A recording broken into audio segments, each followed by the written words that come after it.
AfterBuzz TV, starting place to the likes of WWE female superstars Kathy Kelly, Sonya Deville, and Zelina Vega proudly presents Women's Wrestling Weekly, the world's first podcast and YouTube series dedicated exclusively to women's wrestling, featuring all the latest news as well as interviews with top superstars in the industry.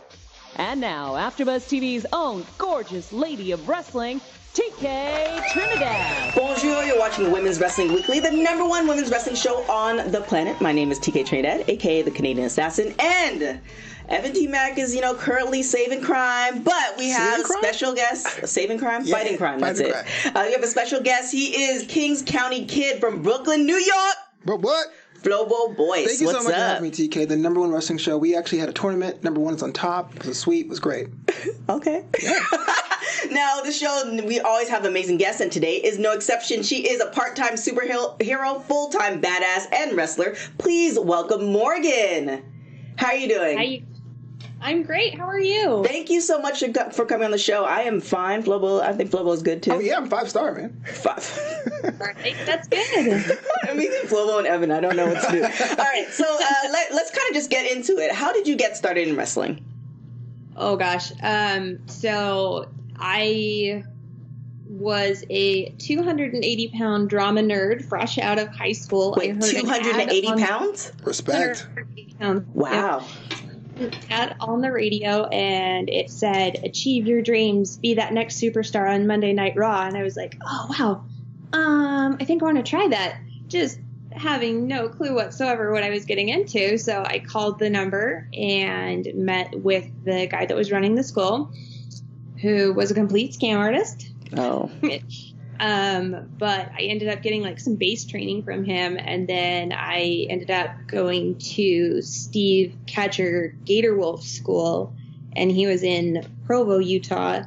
And I trained with him, and then ultimately I began to train with the Navajo Warrior. Nice. So it got started all by just one random radio commercial. Wow, crazy. So, but I don't even put your what are you gonna say? Well, I was gonna say I totally commend your dedication. I too weigh 375 pounds, and it's so hard to make that choice to go ahead and forward. But I guess that leads to my first question. Having that first experience in pro wrestling with a scam artist, a lot of people would have just turned around and say, "Well, it wasn't for me," but you decided to keep pressing on. I mean, what made you decide to keep going? I was so hooked.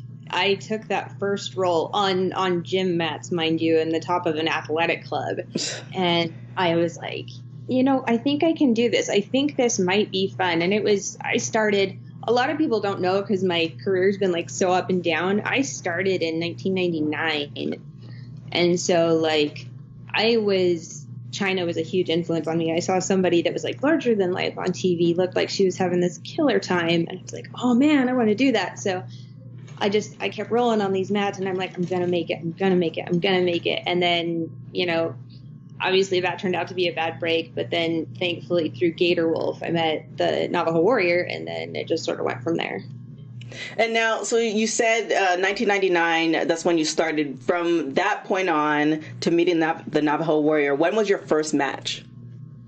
2000. Okay. I was in City, Utah. It was a high school fundraiser for their football team. I had practiced the match 176,000 times-ish or so. Was really excited. Came out, was full of energy, tripped over a power cord, landed on my face, popped back up, and got into the ring and wrestled my match. Oh, so you did that before Titus. Because Titus did. World slide? Yeah. You should put that. Straight up fall. Oh, goodness.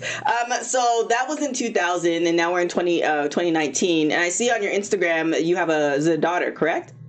I do, yeah, Keely. So was that the moment, the break that you took, or what was the timeline of becoming a mother / wrestler / badass?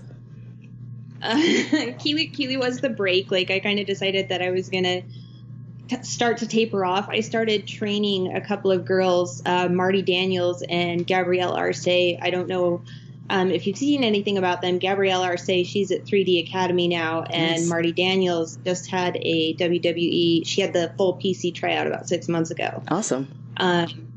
So I felt like, oh, I've trained my legacy. I can sort of move on and do whatever. And wrestling is this big, black, wonderful, beautiful hole that pulls you back in, and you just have to keep going. You just have to. Mm-hmm. So I took about 5 years off, came back, started working with UCW Zero in Salt Lake City again. And just kind of started putting my name out there. So. And now what's changed? Like we're seeing, women's evolution as far as WWE, and Impact has been doing it for a while.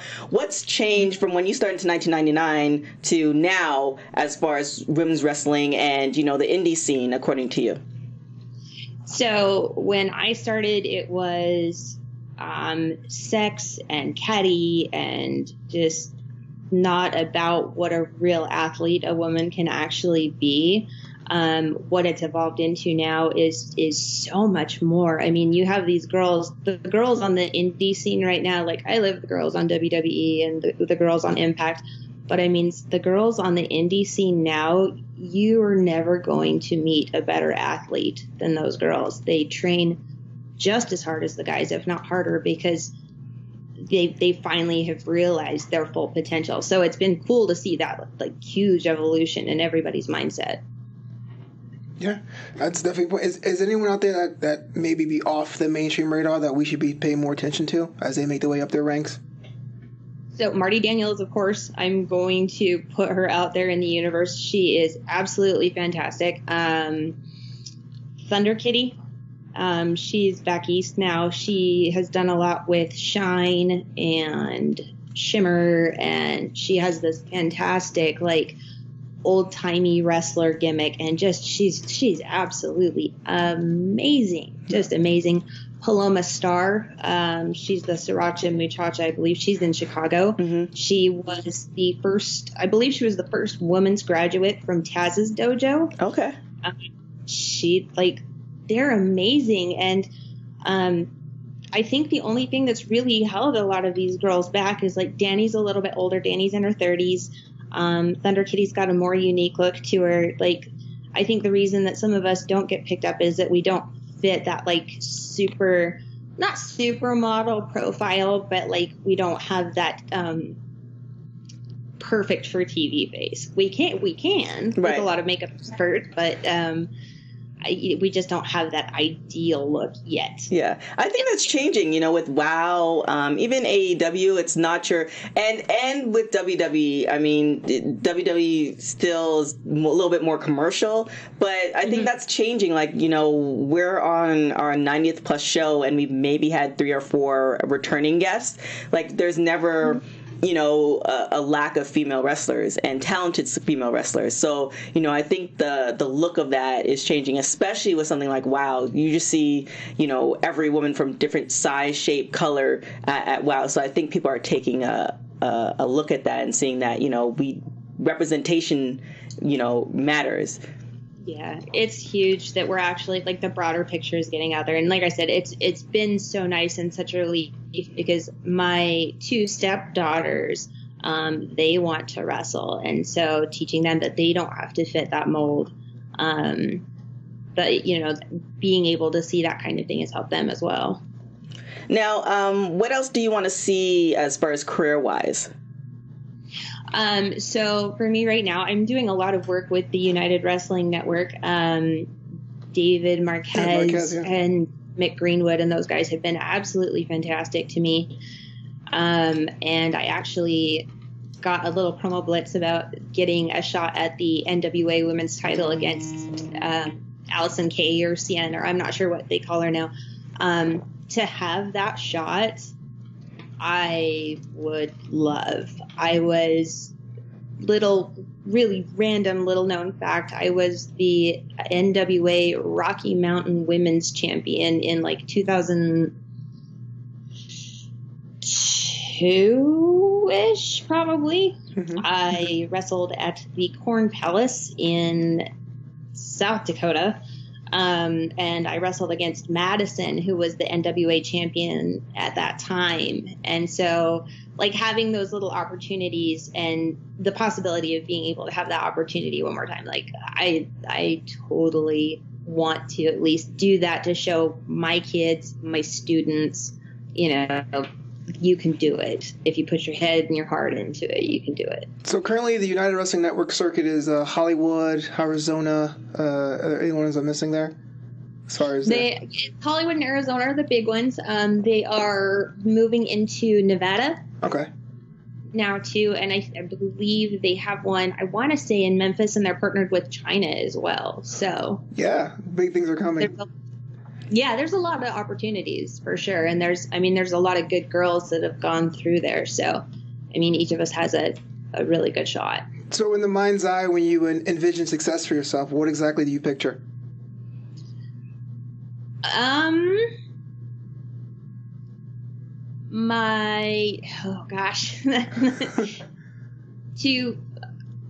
I've had a lot of successes. To me, I've had a lot of successes. I've survived in wrestling this long. I tore my hamstring completely off the bone in a wrestling match 2 years ago, and came back probably stronger than ever this last go round. So that's been another success. But probably being able to see one of my girls or one of my opponents that I worked really, really close with finally get like their big break and their big TV time and big TV shots, like that would be probably my greatest success. Now, you've gone up or had matches with quite a few women. I mean, obviously starting 1999. Wow, it seems like so long ago. It is long ago. Is there anybody else that you want to have a match against that you haven't had a match with? I want to have a match with Jazz. She's on my list. She's awesome. Mercedes Martinez is extremely high on my list. I was fortunate enough and I got one bucket list match with Ray's. I would like another one because she was absolutely fantastic. I would like to work with Bonnie Maxim. She goes by Rain. She's in Hawaii. Sumi Sakai. The list is long. Yeah. Awesome Kong. So many like amazing like female wrestlers. It's just hard. What I also noticed too is that it's like literally half a degree of separation. Like when I talk to or research on one wrestler, I'm like, oh my gosh, like she knows 10 of the wrestlers that's been on the show that I've spoken to. So it's really awesome that there's a unique network. It's different from the guys. The guys know each other, but they don't really like rock with each other like some of the females do. Yeah, for sure. And it's, like I said, I think that's the nicer part about it too, is it's becoming more of a sisterhood. It's a lot less catty. I think we're all realizing that we're in this together, and the only way that we're going to evolve anything else is by doing it together as a team. So. Excellent. I that's pretty cool. You have a list of like, dream matches or what have you. But I guess my question is, when you have that opportunity to wrestle someone on your list, because I know that list was probably longer a couple of years ago, do you approach those matches a little bit differently when you're with someone, or you just treat it like a normal match, or do you try to do something special because it's someone that you ever were dreaming about wrestling with, or? I try to like set like a new bar for myself. Like I wrestled Sarah Del Rey. I had an opportunity to wrestle Sarah Del Rey in Japan, and I wanted to better myself like 6 steps ahead of what I was ready for. And I was like, well, we can do this. And it didn't go as well as I planned. And so I keep like trying to find like these little things that are going to make them better. I wrestled Jungle Girl. Like I had a goal that I wanted to take that splash. I want to be able to help them look as good as what they're helping me look as good as. That sounded terrible. I want them to look as good as what I want. You want them to look as good as they're making you. Yeah. Yeah, exactly. Yeah, it's a sign of a craftsperson. I respect that. And now, has there been any the word's not backlash. Has there been any discrimination because you are a mom? Because, so I know quite a few female wrestlers in particular where they're holding off having kids because they feel like they're going to get penalized. Has that been the case for you? Or it's like, you decided to take the 5 years off, and when you came back, was that an issue? Or has there been any issues that way? No, it hasn't really been an issue. Pretty much everywhere I've gone has accepted my daughter with open arms, which has been great. And also a curse because Keely was born with a natural wrestling gene. She learned how to run the ropes before she could do anything really else. She does her own rolls. She's up to tiger rolls now. She's tried her own flip bumps, much to my fear. But no, I don't get a lot of backlash with her. She knows how to act in a locker room. She knows how to stay out of the way. She loves the heels. She's really big on her heels. So yeah, it's been easy, really. I'm probably lucky in that sense, but I work with incredibly great crews. The United Network crew is awesome. The Impact Zone Wrestling crew that I work with out here in Arizona, they are absolutely fantastic. The Utah guys, they were great, so no complaints at all. Here's a question I ask a lot of lifelong wrestling fans. Who was the first heel that you appreciated growing up? The first heel that I appreciated growing up was Roddy Piper. Okay, yeah. That guy, he got under my skin, but I loved him more than anything too. It was between him and Bob Backlund. They were the two that was they would get me so much. And the funny thing is, my family lineage is I am Scottish, and so you would think like I would have this like great bonding thing with Roddy Piper, but every time I saw him, I was just like, oh. I love it. Now, where do you hope to see women's wrestling as far as, you're going to continue on and build your legacy, but just in general, where do you hope to see it go? We've already headlined WrestleMania. We've already had our own pay-per-views. What I would like to see is more independent style, like AEW style women's pay-per-views, or like Respect Women's Pro Wrestling pay-per-views. I want to see those indie girls get put out there and showcased because they have just as much to offer as those girls that are recognized, if not more. Right. Even. And I think, or matching up between the big ones, the WWEs and the AEWs, and pulling in some of the girls from Respect or some of the girls from Shine or something like that. Yeah. I think that would be phenomenal for both sides. Yeah. And with the advent of social media too, it's just so much, there's a lot more content to sift through, but it's also so much easier to get your name out there too. So that's a definite benefit. But what we are going to do right now, we're going to do rapid hot tags. Women's Wrestling Rapid Hot Tags. So we're going to hit you with a few questions. You're going to say whatever the first thing that comes to your mind. So always early or always late? Early. Last person you text? My husband. If you were to listen to one album for the rest of your life, what would it be? Whatever album Return of the Mac is on by Mark Morrison. That is like the greatest song in the world, and whatever is on there, I'll listen to it forever. If you had a superpower, what would it be? I would want to fly. Weekends or weekdays? Weekends, by far. Cubed ice or crushed ice? Ooh. Pebbles, so cute, like the little. Oh yeah, I know those ones. Late owl or early riser? Both. It just depends on the day. Dream dinner guest? Depends on the day. Dream dinner guest? Oh Lord, Ozzy Osbourne. Who would play you in a movie?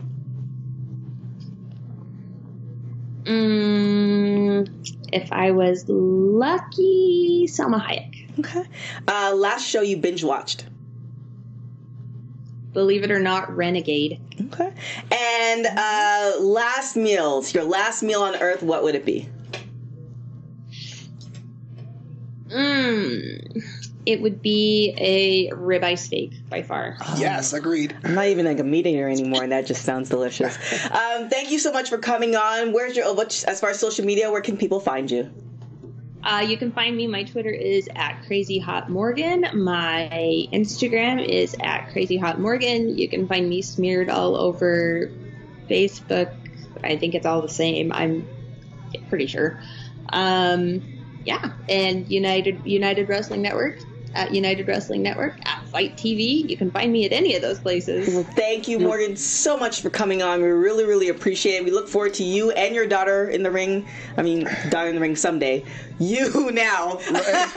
But thank you so much for coming on. We really, really appreciate it. Look forward to the rest of your career in wrestling. Flobito, where can people find you? You can find the local karaoke bar doing the Return to Mac cover. No, I'm kidding. On Twitter at FloboBoys, Instagram at Flobito, and Flobito.com. Thank you guys so much for watching the show. Without you, we wouldn't be the #1 women's wrestling show on the planet. You can follow us on all social media platforms at WPW Weekly. Don't forget to follow AfterBuzz TV on everything, Twitter, Instagram, all that good stuff.